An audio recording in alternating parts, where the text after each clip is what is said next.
The moment he landed the Farfarer, Renato had a rare feeling of regret. It's not too late, he thought. He could turn around and sail for Zenobia's island. He frowned. Wait a minute. He didn't want to kill Zenobia, did he? Sure, technically she was the enemy, but they'd been at Sword Fu school together. They'd never been lovers, but somehow they'd been closer. She'd told him every secret about herself, except the biggest one, that she was the Emperor's daughter. No, kill, whispered the stone.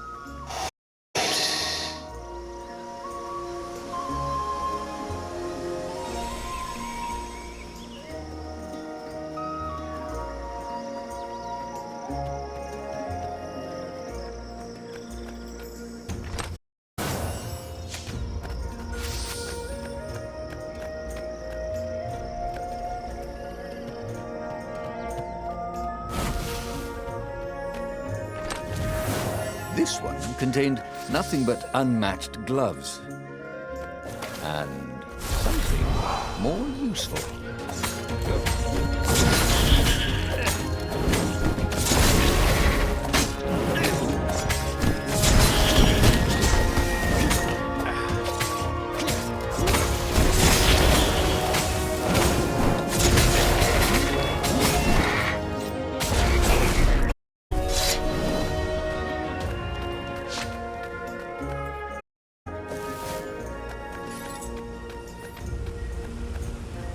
The waterfall was spectacular. Well, you had to enjoy these things as they came. We pass this way but once.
There was something sour in the air. Like the earth had ruptured over something that had been fermenting for a very long time.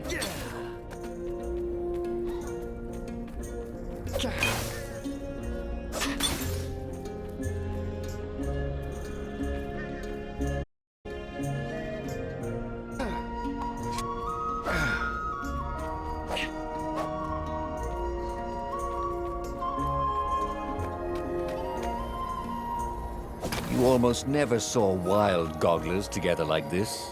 The toads had to train them not to peck each other to death. So these had to be imperial gogglers. That meant ravens were up ahead.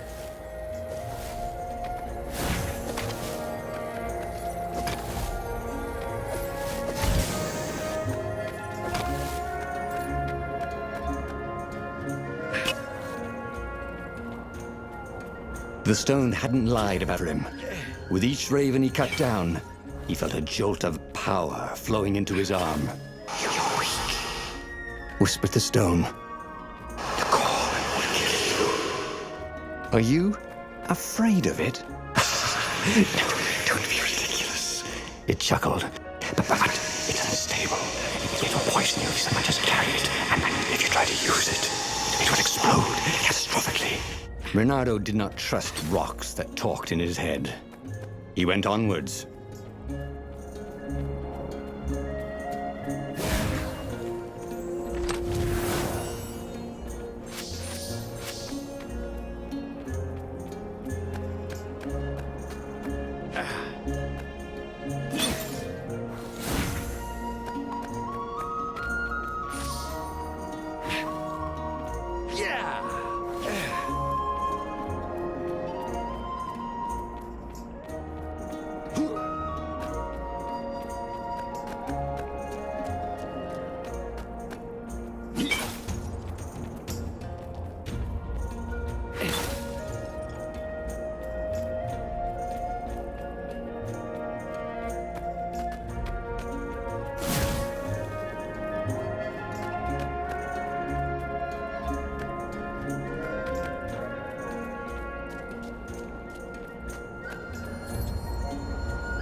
thing about puzzles was, solved one, you knew how to solve it again. Puzzles had no, the word, replayability? Renato wondered if you could design a puzzle that would be different every time you played with it. Wouldn't that be fun?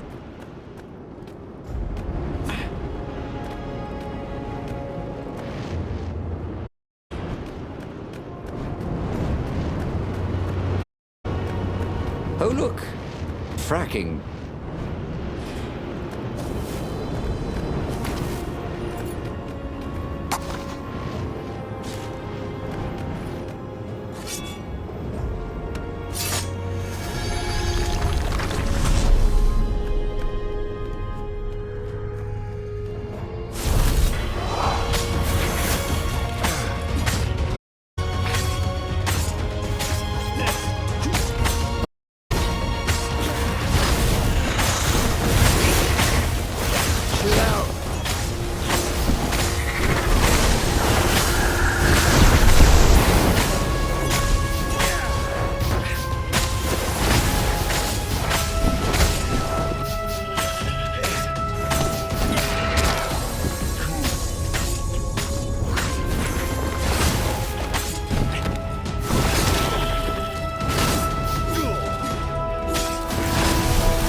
As he approached the core, the stone became hysterical.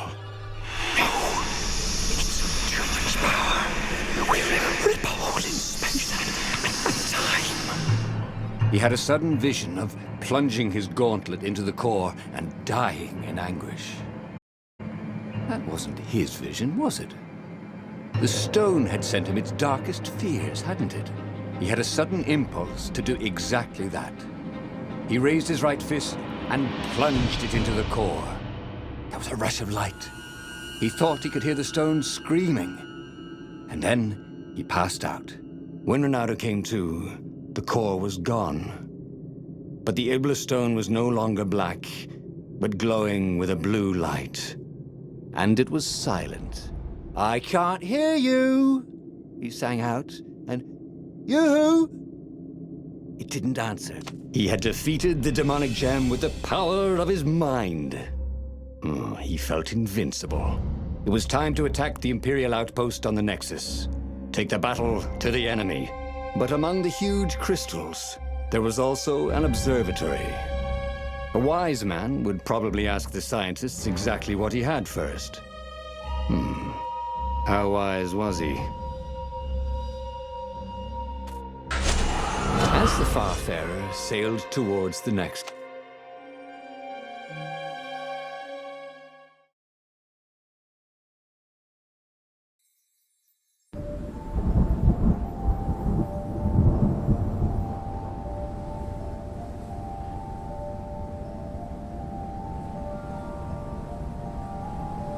the Nexus was infested with ravens, but that didn't bother Renato. With each death, the converted Iblis stone in his gauntlets glowed brighter, and he felt stronger. Wow. He was getting a bit bloodthirsty, wasn't he? Well, he wasn't worried. He was a warrior. They're supposed to be bloodthirsty.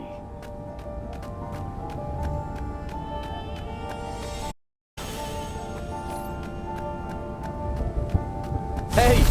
I got this friend who's a swan. Could he join up? Dyes his feathers?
The Nexus was infested with ravens, but that didn't bother Renato. With death, the converted Iblis stone in his gauntlets glowed brighter, and he felt stronger. Wow. He was getting a bit bloodthirsty, wasn't he? Well, he wasn't worried. He was a warrior. They're supposed to be bloodthirsty.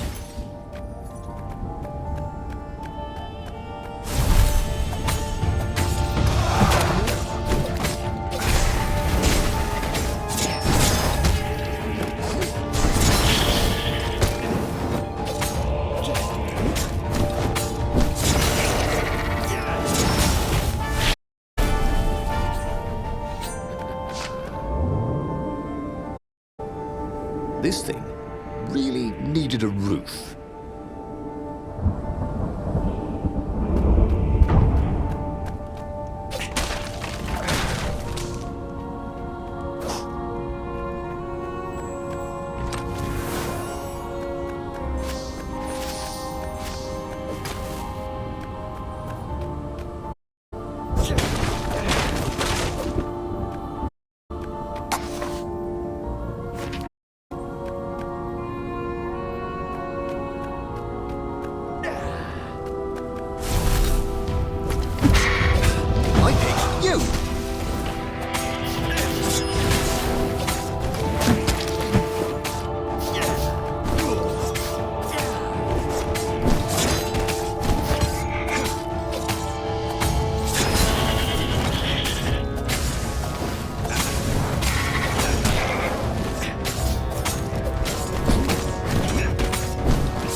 The core, absorbed in, was doing its job perfectly.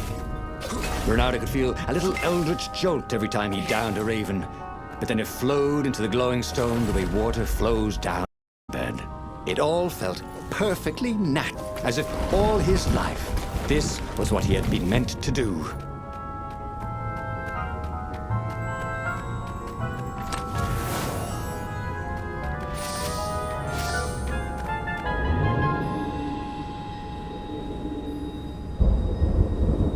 The Nexus was a key node in the Empire's communications.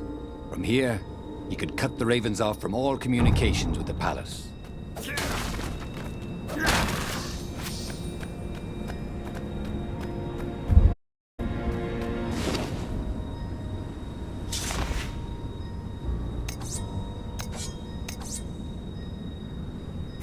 Wow.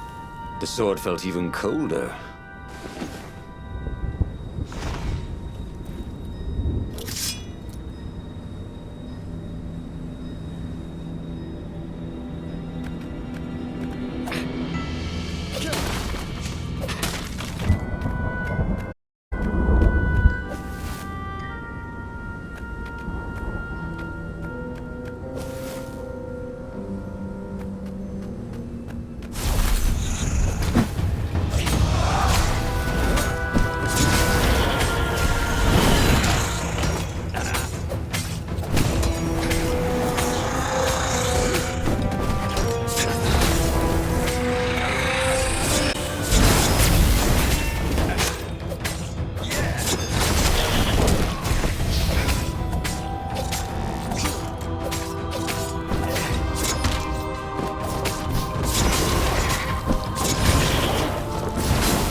Renato tore through the last remaining guards at the outpost like hot coffee through snow.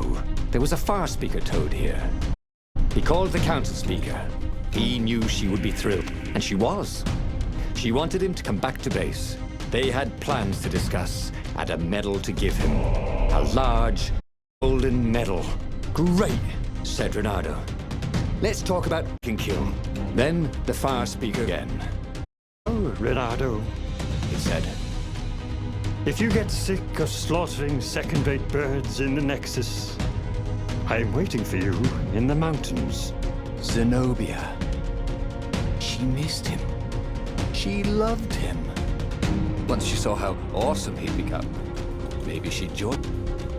They'd kiss and... Well, if she did refuse for some reason, he was no match for him now.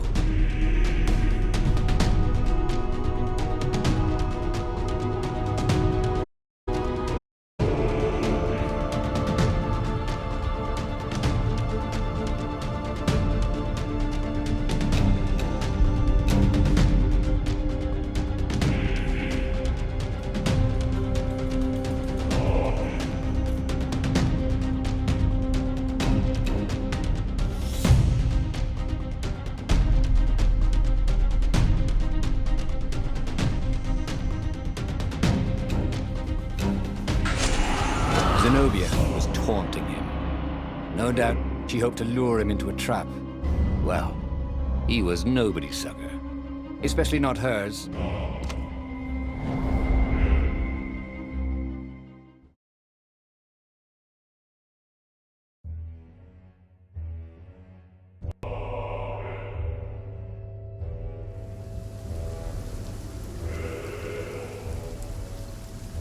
As he set foot on the island, he felt energized, like hunting or dancing.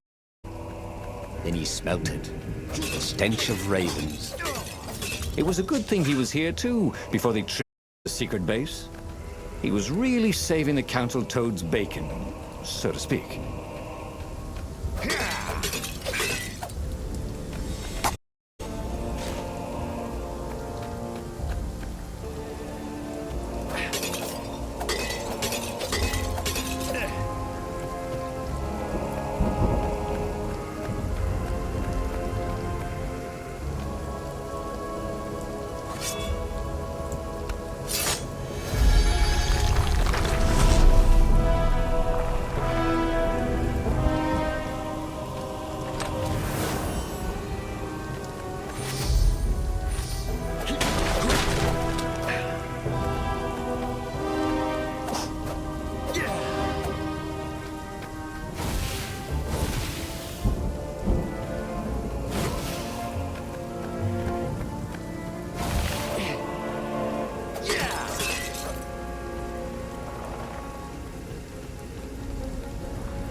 Zenobia, the kid's mother.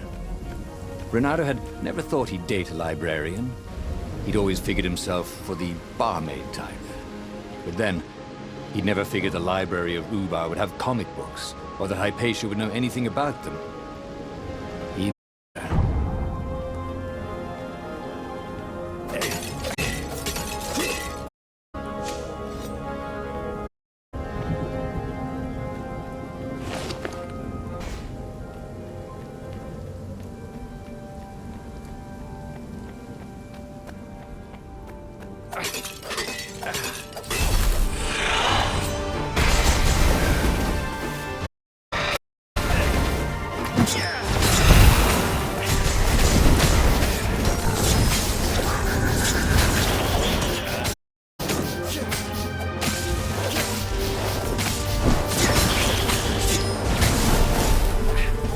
The ravens had Ubar to rubble.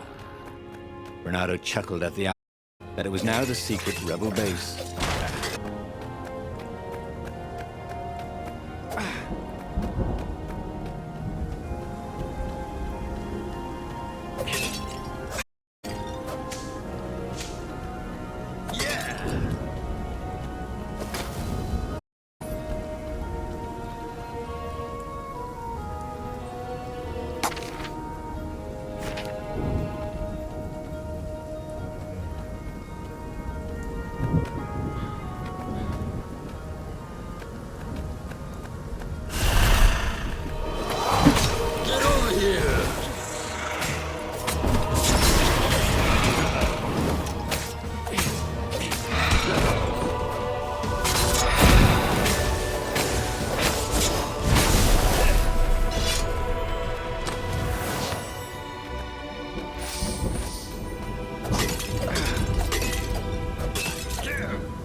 was time for a little exploration.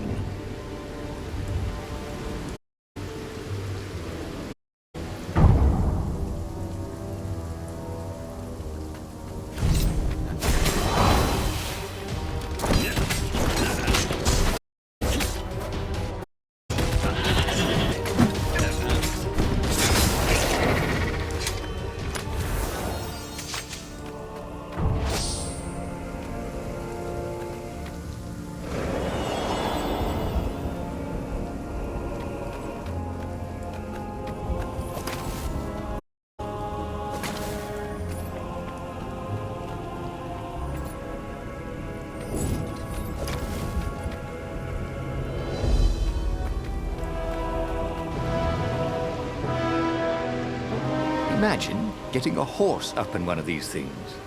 He would be cursing a blue streak.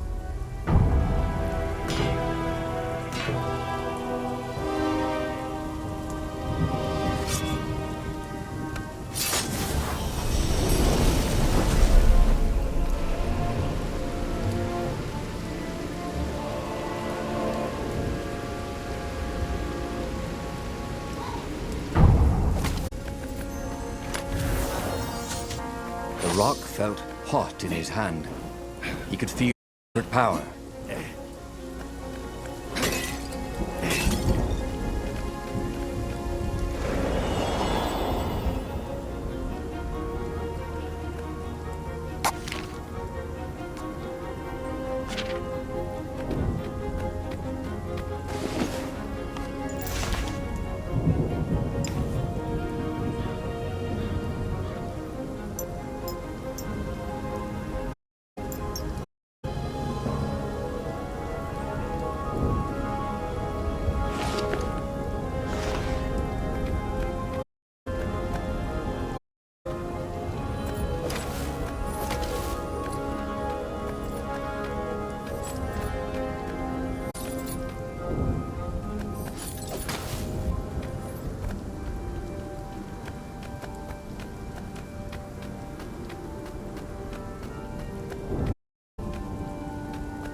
See?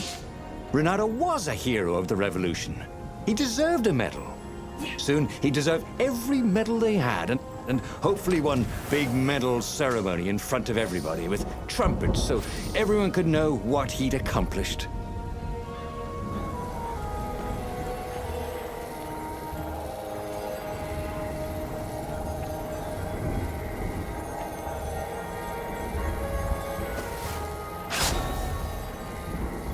Hey, why don't you guys fight in groups?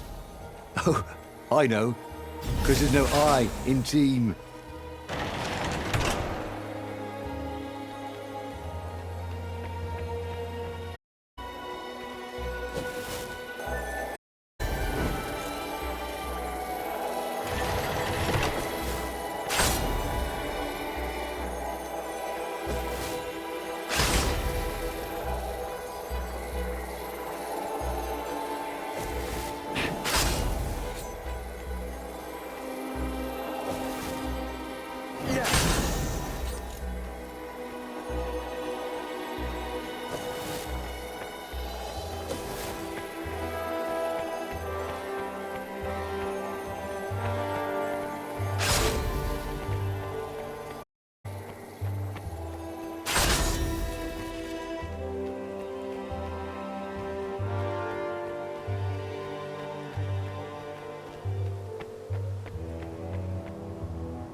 long stairs. So he was close to the rebel base. Nothing was on fire. So far, so good.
You never knew where the road would take you, thought Renato.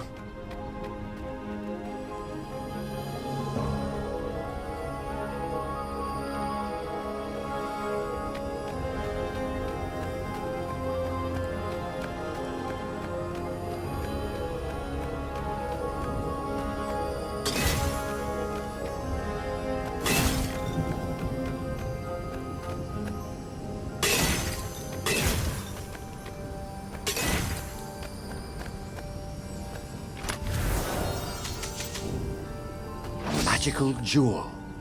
Bernardo couldn't wait to find a workbench.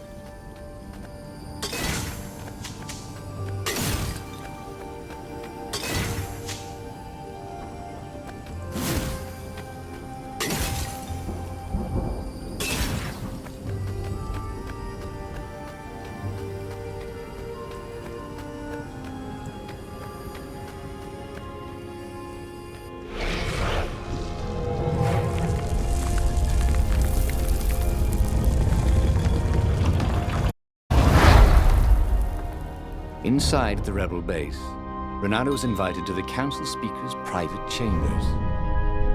So, this is the Iblis Stone? He said. I can feel its power. Renato told her how he had fed the core to the stone and made something even more useful than either. Crazy like a fox, she croaked. And Renato chuckled as if he'd never heard the joke before. We've given you the best quarters and a bottle of Tantalonian firewater, all for you. So they'd remembered. He woke in the morning with the sweetest of hangovers. But the Iblis Stone was gone from his gauntlet. The corridors were empty, except for a few rebels who looked just as hungover as him. Come on, you'll miss the battle, they yelled. Renato added sail as the Farfarer scudded across the sky. Who could have taken the Iblis Stone? Was it some Imperial spy? He would find him and kill him and take the stone back.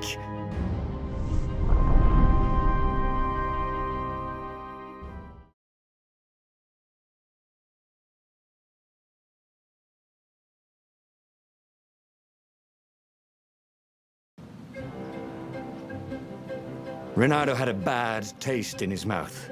He was killing ravens, but it wasn't fun. It felt like a chore.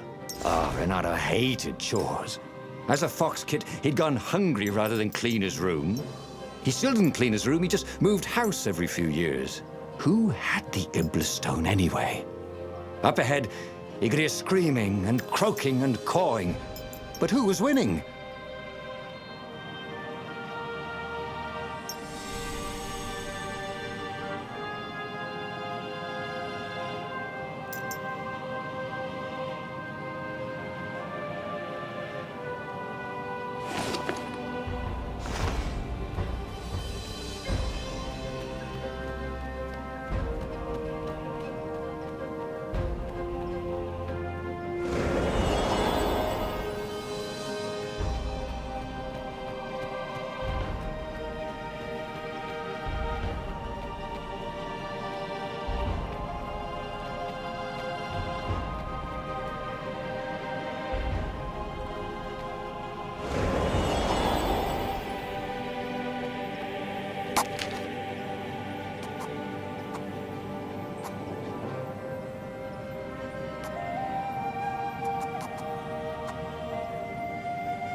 Every day he was getting better and better.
This is quite the view, he thought.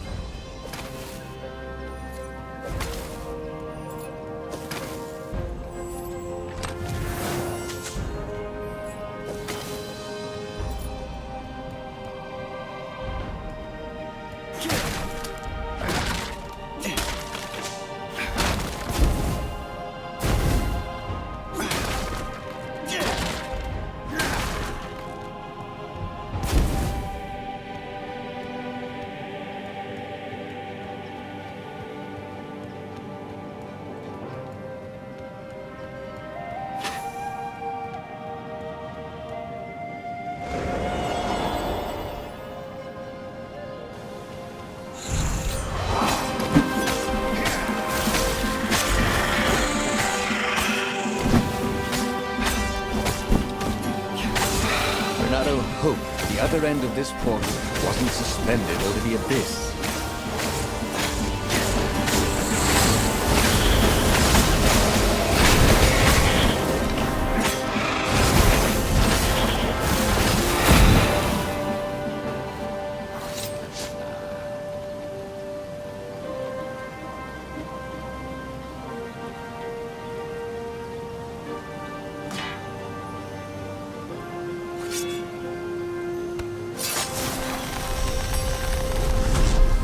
I wonder what happens if I go that way.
A chest that shiny deserved to be opened.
As he ran forward, Renato noticed that some ravens were starting to ignore him, just running away. Who were they running from? Some hero of the revolution? If some other so-called hero of the revolution had the stone and tried to take his victory and his medals, Renato was gonna be seriously pissed off. He was the hero, not some other bozo.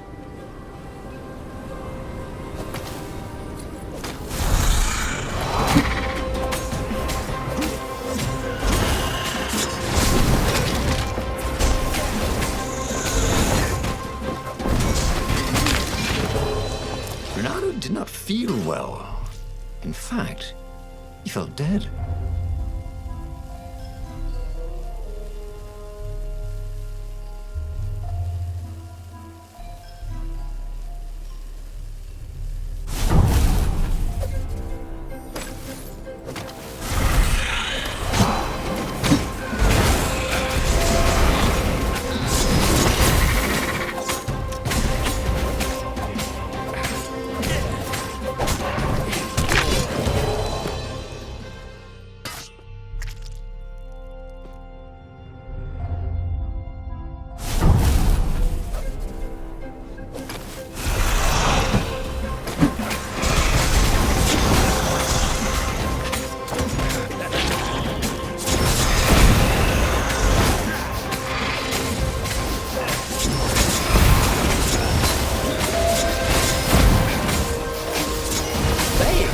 Welcome to Earth, Renato told the corpses. It was something he'd seen in a play once.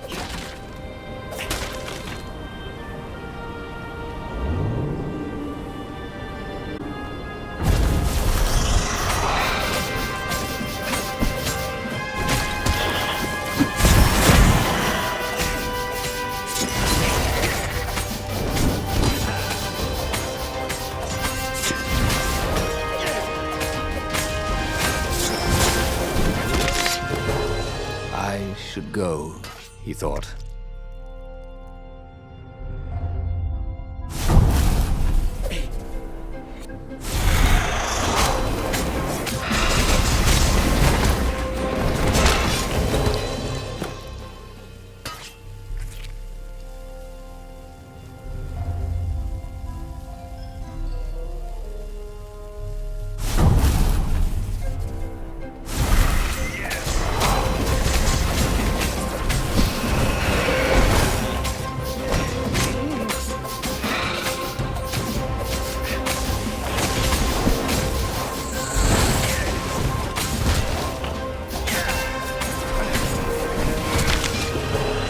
I should really look for another line of work, he thought. And then he died.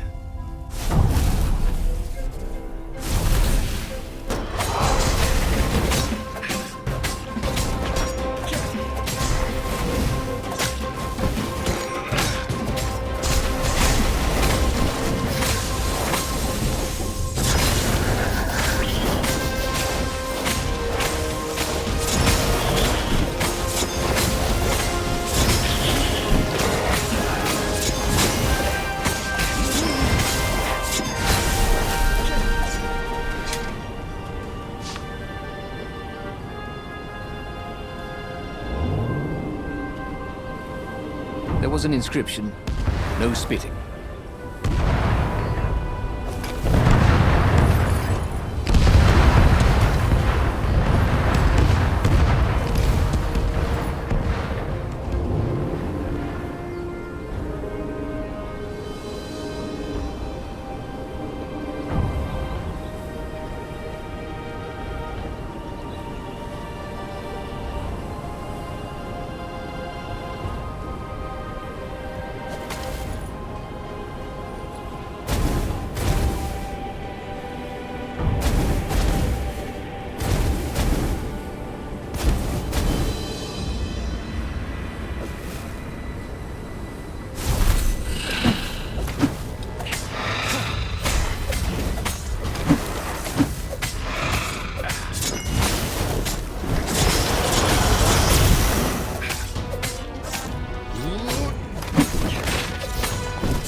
Finally, Renato came to the Emperor's ship. Zenobia lay dead in front of it. The ship was a wreck. Ravens lay dead, sprawled everywhere. Bloody feathers spattered across the deck and the dock. The council speaker came out. She was waving a sword around like a flag. "Look at me, Renato!" she croaked. The Iblis stone on the sword was black as coal. "Now I will be Empress, and all shall tremble before me," she croaked. So the stone had her. It was in her brain, whining for blood. "I'm afraid I can't allow that," said Renato, and moved to fight her. Toads are not usually good with swords. Something about the footwork. And the council speaker was not even a warrior. She was always tripping over things, which is quite an impressive achievement when you're a toad. Yet somehow, she was pressing Renato backwards as he desperately tried to keep her sword away from his throat. "Look, why don't you keep the stone?" he asked. "You deserve it." "Blood and souls for Iblis," she croaked. "Blood and souls." She got under his guard with her sword. It was just the tip. But sometimes just the tip is enough. He could feel his soul being sucked into the stone. As he died, he felt embarrassed more than anything else. Oh, again? But he already had all the secrets he needed. He was sure of that. He must have not used them the right way. Best, worst mistake he could make. Probably trusting that traitor Lapino.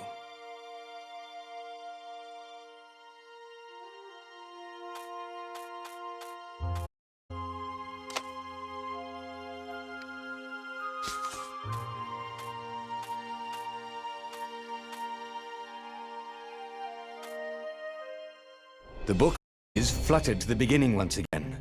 Faster than before? And he fell. The clouds parted over the Isles of Boreas. It was time to choose. The rebellion was in trouble. Ravens were scouting for the secret rebel base. They needed a game changer. Pieces of the Sky Ripper had surfaced. Renato knew that using it could go catastrophically wrong. But he was sure he could figure out how to use it safely. Also, a temple had risen out of empty desert. The Iblis stone was hidden there. It was a dangerous artifact. It could corrupt its user into a bloodthirsty monster.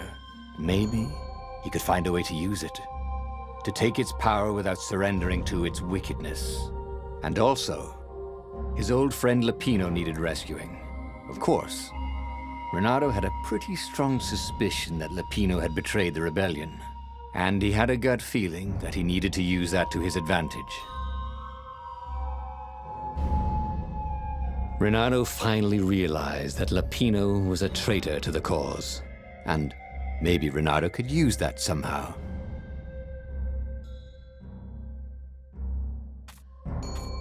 Renato couldn't quite put his paw on when he'd realized Lapino was working for the Empire.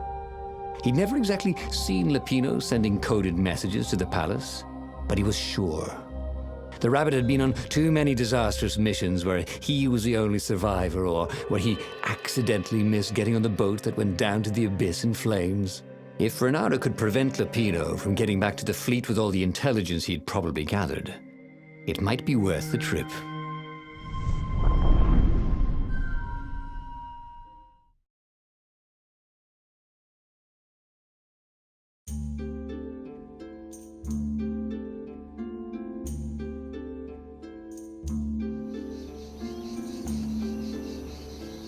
How had they come to this? They'd been on so many adventures together. Lapino had talked Renato out of prison at least 4 times, and Renato had rescued Lapino from at least 2 lynch mobs. It would be fun to try out that one. And here was a handy workbench.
he'd always felt that the rabbit resented him.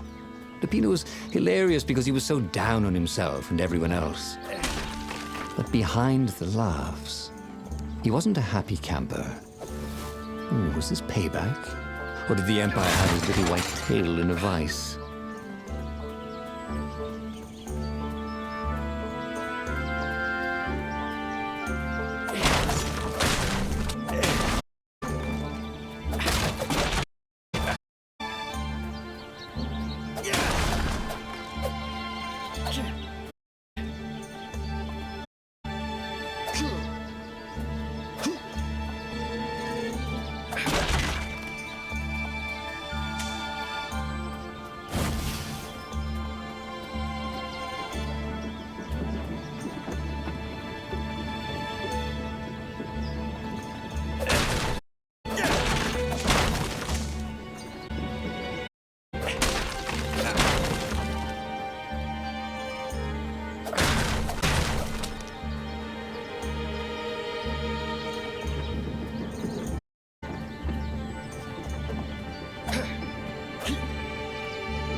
There were a lot of smooth, curved with leather, buckles, and kind of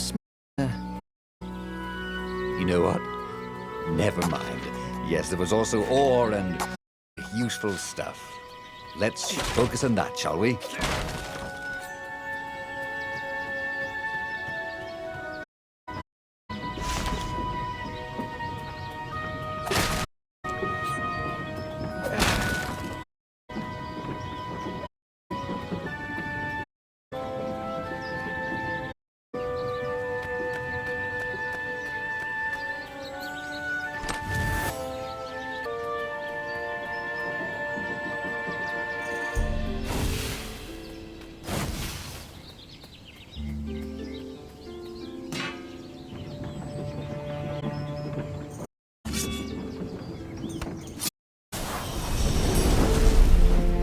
The road less traveled, thought Renato. How intriguing.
There was still no sign of Lupino.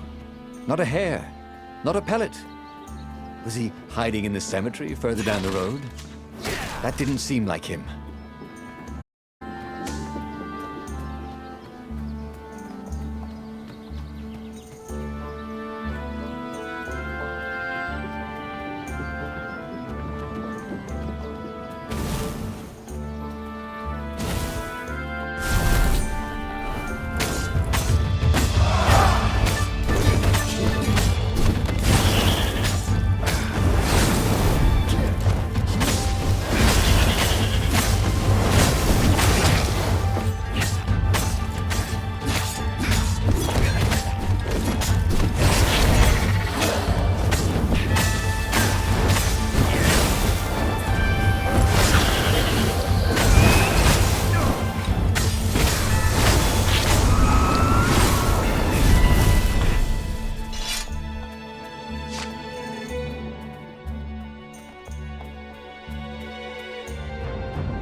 Lupino would betray him. The core was dangerous. And Renato had a fleeting idea that the two ideas went together somehow. And then it was gone again. Ah, damn ideas. They never stuck around when you needed them.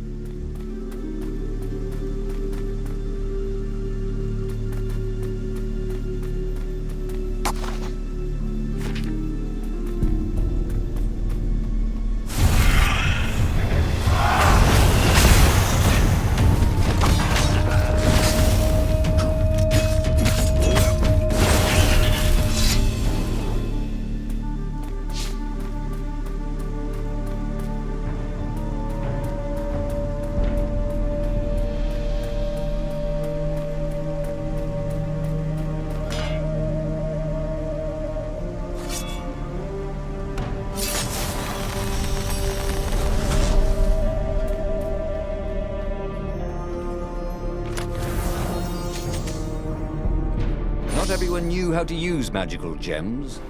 Of course, not everyone had magical gem gauntlets like he did.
Bloody and exhausted, Renato finally reached Lupino.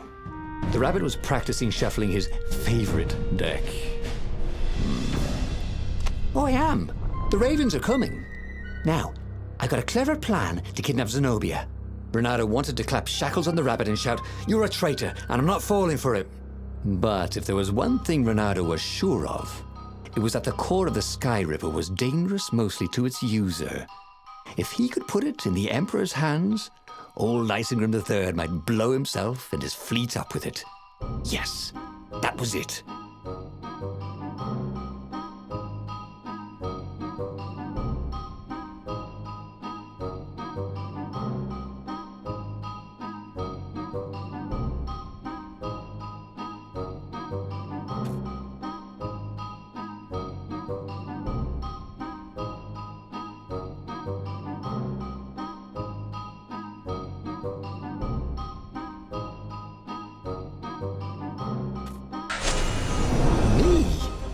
Traitor?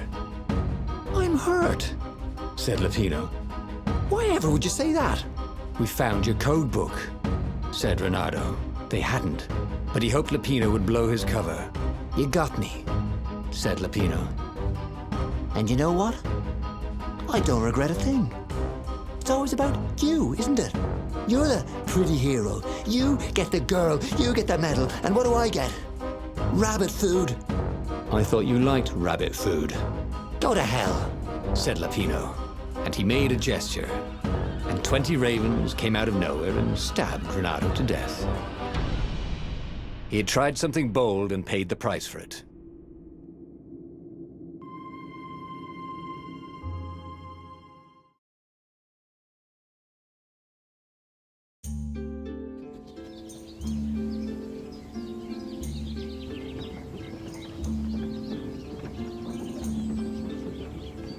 How had they come to this? They'd been on so many adventures together.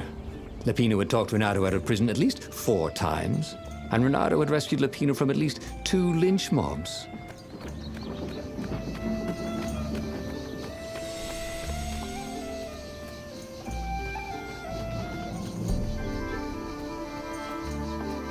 People had laughed at the government workbench placement program, but you could see the benefits everywhere.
Renato was... But he'd always felt that the rabbit resented him. Peppino was hilarious because he was so down on himself and everyone else. But behind the laughs, he wasn't a happy camper. Ooh, was this payback? Or did the Empire have his little white tail in a vice?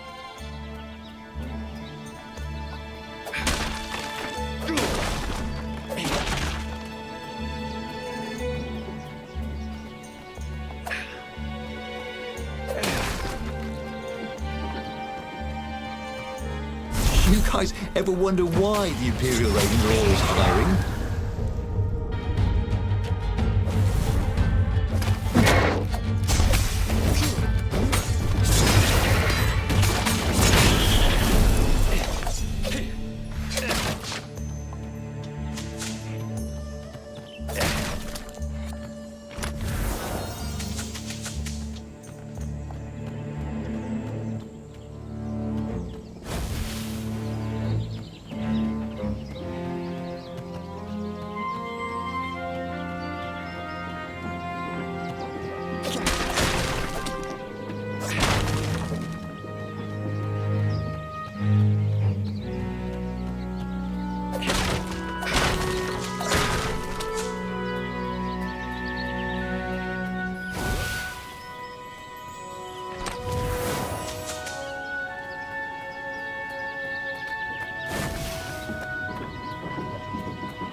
This is why heroes are called dashing, Renato thought.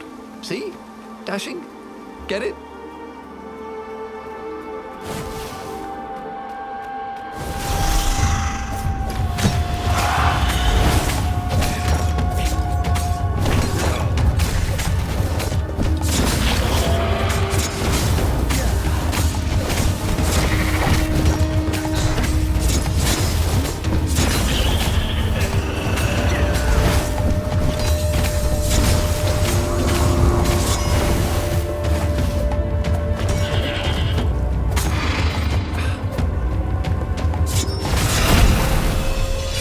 Ravens were landing everywhere from dropships. He'd better get moving. If they got to Lapino first, the rabbit would give the Empire all the intelligence he'd been stealing from the rebellion, and they'd probably give him a medal. He'd have to be very careful about how he played Lapino. At the slightest hint of danger, the mad rabbit would take off like a rabbit.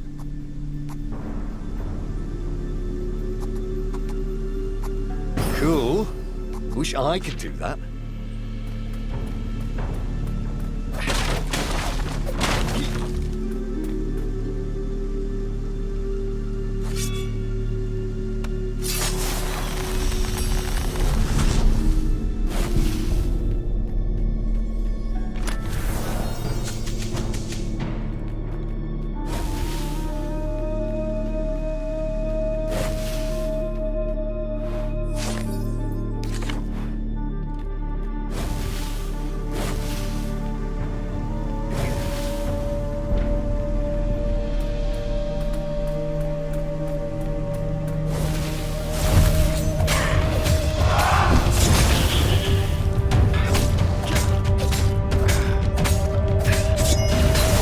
Surprisingly unwounded.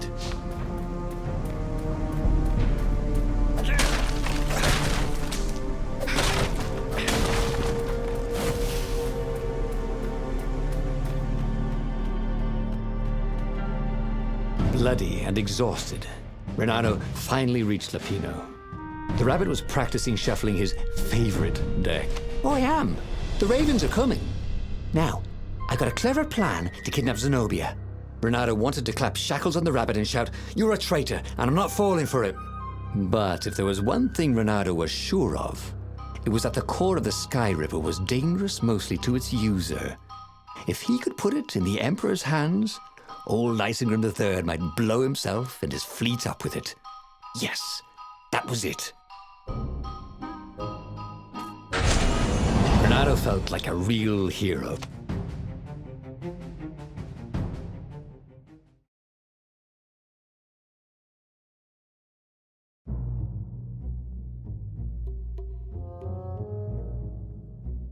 Right. Now, all Renato had to do was fight his way through Zenobia's invading troops, sneak onto her ship and into her bedroom, and kidnap her without any of her dozens of guards alerting her. Then he would rely on her love for him to convince her how evil her father was, so she'd run away with him instead of going back to her father, who was going to blow himself up. It did sound a little risky. But Renato had a feeling it would work out somehow. It always did.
everything hurt.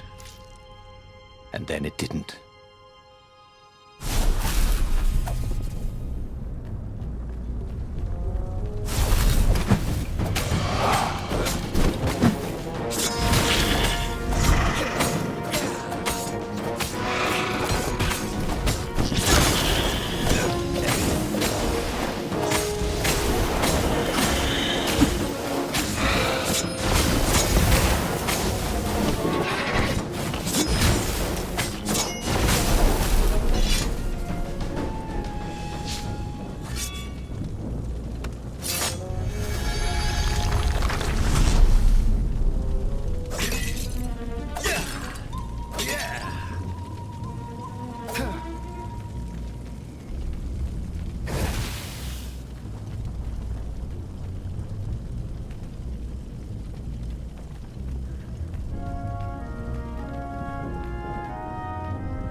Maybe I should follow my nose, thought Renato.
Gogglers.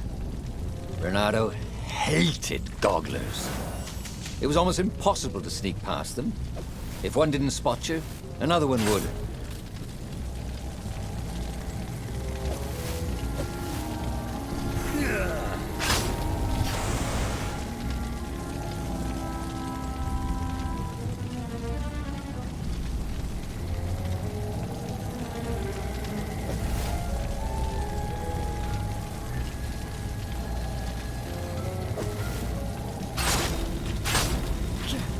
Ha!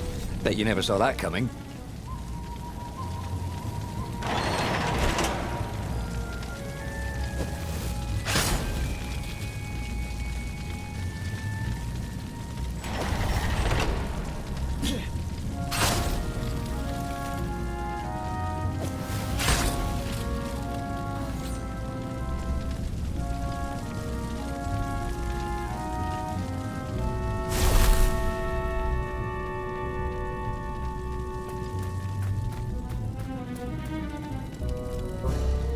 Renato was halfway to Zenobia's encampment when Lapino showed up. He was disheveled and distraught. They jumped us. I barely got away. Oh, they got the core. Oh, it was all going according to plan, thought Renato. Now he just needed Zenobia on his side. Yes, that was even better. The Iblis Stone. Zenobia could get it. And then the Emperor would have to pursue them. Wait. No. The gem would corrupt anyone. Even her. That's it, he thought. Even Lapino. Even though Lapino was already a traitor. It would turn him against his secret master, the Emperor. He would try to make himself Emperor. And the Emperor would have to defend himself with the core. Boom. He was a super genius.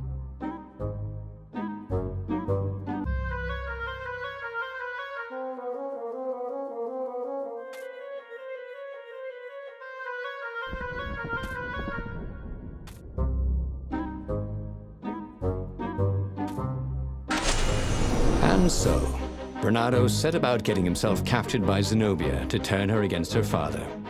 Once she knew the truth about her father's plans for her, he sent her to fetch the Iblis stone.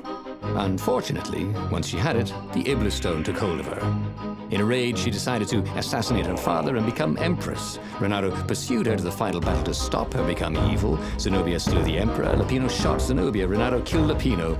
Bittersweet victory was at hand, but then the core exploded, destroying both the Imperial and Rebel fleets. Death, Dark Ages, the usual thing. He had tried something bold and paid the price for it.